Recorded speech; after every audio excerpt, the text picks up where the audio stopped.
Okay, this says at a local fitness center, members pay $20 membership fee and $3 for each aerobic class.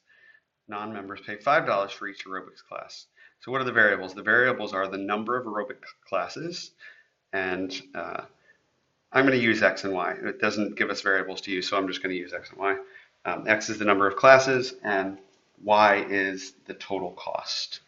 For what number of aerobics classes will the cost for members and non-members be the same? So I'm going to write the equations right now. And essentially, you see that the $20 membership fee, and I'll just write them in. I was going to type it, but I'll just write it.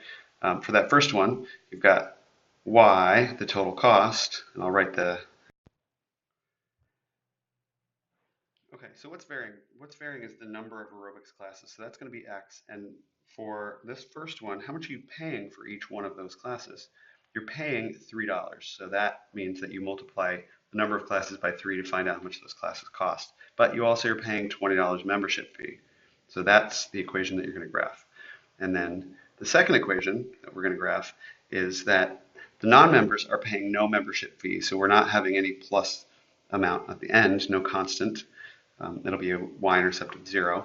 But they're paying $5 per class. So now we've got 5x.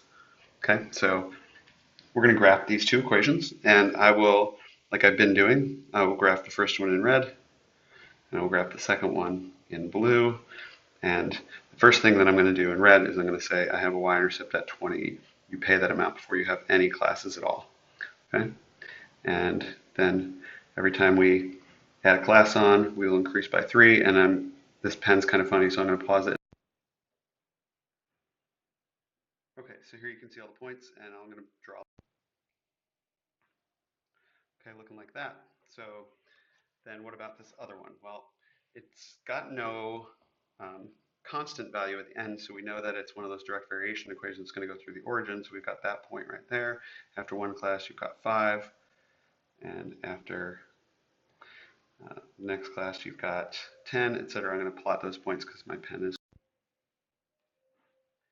Okay, so you can see those points starting at the origin. I'm going to draw a blue. So there we go, they're both plotted, and now what are we seeing? We're seeing where they cross. They're crossing at 10, 50. 10, 50, meaning the number of aerobics classes will be 10 aerobics classes, and then the cost will be the same. It doesn't ask us to do a proof, but I'm going to just do it real quick here.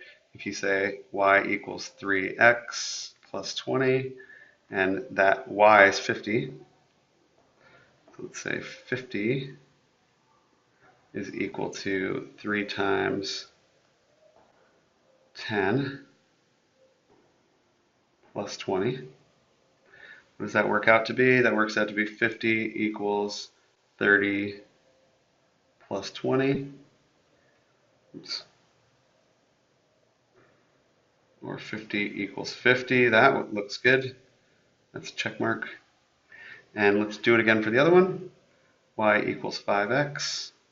So we have, for x and y, we've got x is 10, y is 50, and then we get 50 equals 5 times 10 is 50.